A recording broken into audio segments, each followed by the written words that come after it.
Mas pra finalizar esse lance do 300, assim... tudo é exagerado. Sim. A gente sabe que é filme. Cara, é óbvio, mas eu tô tirando... E tem uma estética de culto ao corpo, a masculinidade e tal, Sim. né? Ó, o primeiro problema... De novo, você tocou um ponto importante aí. Baseado numa história em quadrinho. Beleza, é isso aí mesmo. Aqueles corpos não são...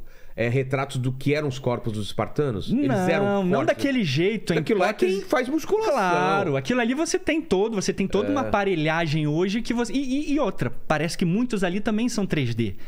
Parece que muitos ali também tiveram... Tem maquiagem, tem... Pra deixar a coisa... Pra deixar mais os gominhos lá. Isso aí. Então, assim, na Grécia Antiga... Ou pelo menos eu quero acreditar pra não me sentir mal também, né? Eu acho que pensar nisso, né? Tira um pouquinho da pressão. Da pressão sobre nós, é verdade. Mas então, assim, é baseado numa história em quadrinho. Beleza, claro. Quem gosta do filme... E tem um monte de gente que diz assim, pô, Thiago, eu vi... Pô, cara, maneiraço, eu não sabia disso. Mas mesmo assim, continuo gostando do filme. É isso aí, cara. É esse o ponto. Mas você não gosta do filme por causa do conhecimento que você tinha. Isso. Você não conseguiu se divertir porque te pegou essas... Exatamente, cara. Porque, assim, é uma história. É baseado em uma história real, né? E aí, quando você pega muito uma história real e você dá uma guinada nela de uma forma fantasiosa, é meio estranho pra mim. Você vê até pelo tamanho do Xerxes, que os caras exageram pra criar como se ele fosse um gigante quase, né? Não, um gigante promíscuo, cara. Uma coisa assim, sabe? Meio que com um tipo de prática lá. Não era como os gregos encaravam. Mas era como os gregos encaravam. Não era, cara. Os gregos sabiam quem eram os persas. Eles tinham respeito pelos persas. Então não é aquela gente louca lá, fazendo aquele fumando e com bodes. Cara, tem até cena de bode lá, cara. Um tipo de ritual lá, sei lá o que é aquilo. Nada a ver. Nada a ver. Então, e os animais que eles trazem? Enormes. Não, também não tem essa referência, assim, de animais, tipo elefantes sendo transportados. Eu não me lembro de ter nada disso em Heródoto. Que doideira. Eles tinham acesso a isso. Pode ser que eles tinham algo tinham trazido de fato, mas eu acho que era um trabalho muito grande para eles trazerem isso também. Mas teria um efeito psicológico absurdo. Tipo, ninguém viu um elefante, de repente aquele monstro vindo pra cima, nem sei se ele ficaria assustado, também fugiria, né? Mas você vê, por exemplo, a logística que era trazer um bicho desses com aqueles navios que eram da época, né? Navios totalmente toscos, fracos, né? Que não tinha resistência. Então, assim, o filme ele é baseado em uma história. E querendo ou não, alguns minimizam muito o poder dos filmes, cara. Cara, os filmes, eles moldam a mente das pessoas mesmo. Claro. Porque se você tá vendo Jedi, né? Se você tá vendo Star Wars, você não vai achar que aquilo ali é de verdade, né, cara? Isso é óbvio. Agora, você tá vendo 300. Por mais que alguma coisa ali... Baseado numa história real. Aí você já fala. Muita coisa você vai comprar ali. E, de verdade, várias pessoas disseram isso. Então, o meu problema com 300 é essa... Cara, essa maquiagem toda que fazem esse culto a uma Esparta que não existe. Não é 300, não é Leônidas. O que Leônidas fez é real, é histórico. Mas o lance que eles botam com os espartanos como todo, cara, não tem nada de real. Os espartanos traíram essas cidades gregas. Traíram? Traíram. Eles entregaram as cidades gregas para os persas para derrotar Atenas na batalha. Depois que os persas foram expulsos, Atenas cresceu muito em poder, né? Ficou assim, poderosíssima. E aí o que os espartanos fizeram? A gente tem que derrotar Atenas. Porque eles estão crescendo demais, poderosos demais, a gente tem que frear isso. Só que eles não estavam conseguindo. Porque Atenas já tinha se desenvolvido muito militarmente e economicamente. E detalhe, as cidades mais poderosas da Grécia se aliaram aos espartanos. Corinto, Beócia, Delfos, a nata da Grécia estava do lado dos espartanos. E os atenienses, tanto que a Guerra do Peloponeso, no livro 1 de Tucídides, o cara diz lá, a guerra entre os peloponésios e os atenienses. Não fala nem espartanos e atenienses.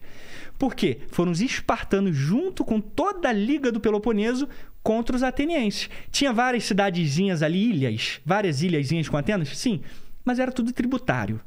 Era só na grana. Só pagava Atenas. Os espartanos, então, foram contra o próprio povo? Aí, para ganhar Atenas, conseguir vencer essa guerra, eles foram à Pérsia e se aliaram com os persas.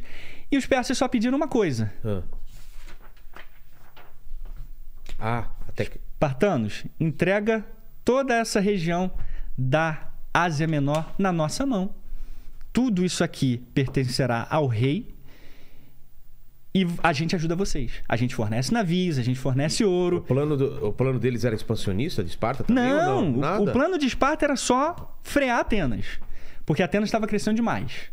Então, tipo assim... Mas como isso podia ser uma ameaça para eles? Porque Atenas expandindo, eles sabiam que eles poderiam ser vítimas de certa forma. Porque as cidades-estados gregas, vira e mexe, tinham conflitos. Tinha conflitos entre eles. Então você nunca queria uma... E outra, Atenas já estava dominando todo o mar e o mercado marítimo. Todo tipo de comércio passava por Atenas. Então Corinto, que era uma cidade extremamente mercantil também, muito poderosa no mar, estava sofrendo os efeitos. Espartanos, a gente precisa dar um jeito aí, cara. A gente tem que dar um jeito aqui. E Esparta não queria entrar nessa briga. Logo no primeiro discurso que ele faz, que os espartanos fazem com os coríntios, eles dizem: eles são muito poderosos, a gente tem que ir com calma, a gente tem que pensar, porque Atenas é uma cidade muito poderosa. Mas eles entram na guerra e, para conseguir vencer, vão aqui na Pérsia e pedem auxílio. E aí entregam na mão dos caras. Assinam 3 tratados. Aí a galera diz de novo, alguns: Tiago, mas tudo era Grécia, tudo cada um por si, não tinha esse negócio de Grécia. De novo, muitos anos antes, décadas antes, Heródoto já cita Grécia mais de 400 vezes no seu livro. Então já existia essa ideia de um país ou já algo parecido. Uma nação. Porque a nação não é um Estado. O Estado soberano do Brasil. O que é a nação do Brasil? É o povo, né, conectado por alguma ideia. O cristianismo. Até agora, recentemente, o Brasil acho que é quase 90% cristão. A língua. A língua. Então você tem essas questões culturais que formam uma nação, não um Estado, essencialmente. Então já tinha uma ideia de nação grega. Então, quando vocês entregam, os espartanos entregam isso aqui para os persas, eles são chamados pelos gregos contemporâneos de traidores. Eurípides, Iságoras, os escritores da época, Pausânias, depois, séculos depois, diz que os espartanos foram os primeiros a vender, a comprar vitórias em campo de batalha. Então eles começaram a criar ao longo dos anos uma ideia de que eram poderosos e fortes, mas eles faziam esse tipo de trama que, nas palavras do próprio Pausânias, nessa descrição da Grécia, do livro dele, ele diz que era um crime pelos olhos dos gregos. Então tem muita coisa escondida e Esparta não tinha nada mau caráter disso. Não é querendo julgar os caras, mas a gente pode, de certa forma, concordar com o que diziam sobre eles na época. Os fins justificavam os meios. Eles não faziam... Não importava qual era o jeito, mas eles queriam ganhar. Exatamente. Nem porque o que é melhor para Esparta. Que se dane o resto. Se a gente tiver que entregar a Grécia inteira pra gente ficar de boa aqui, a gente entrega. Então, só que o filme não passa essa ideia. O filme passa a ideia dos espartanos como heróis e protetores. Como um ideal, e como justos e guerreiros. Isso, honrados. Cara, a honra passava longe de Esparta. Cara, eu já tô puto com os espartanos agora. Porra. Missão cumprida. Eu vim pra isso. Eu queria entender uma coisa antes da gente partir pra outros assuntos assim. Quando que existe um registro ou existe uma ideia do porquê que a humanidade está sempre se degladiando, sempre se confrontando? Quando isso começa ou desde que a gente aparece como Homo sapiens? Falam que o Homo sapiens dizimou todos os outros e por isso ele sobreviveu, não tem? Tem essas teorias, tem essas teorias. Então, assim, é uma característica do ser humano... ou porque inata, se sente ameaçado, ou porque... O que rola? Você já pensou sobre isso? Já. O que os historiadores falam? Já. Assim, na história da guerra, Vilela, é o seguinte. O primeiro exército que a gente tem notícia... Só uma coisa, o ar não tá ligado ou não? Nossa, esse frio é do frio mesmo? Caramba! Nossa, tem uma blusa minha aí ou não? Não, eu tô com frio aqui. Deixa quieto. Se tiver aí, manda uma blusa. Então, a gente tem um primeiro registro... Um dos primeiros, a gente não pode dizer que é o primeiro, porque é complicado você voltar 3.000 anos atrás, 3.500 anos atrás e dizer que XYZ, né? Então a gente tem Sargão da Acádia, que foi, tipo assim, o primeiro cara que destruiu, meio que criou uma arte da guerra para derrotar os sumérios. Na região da Mesopotâmia ali.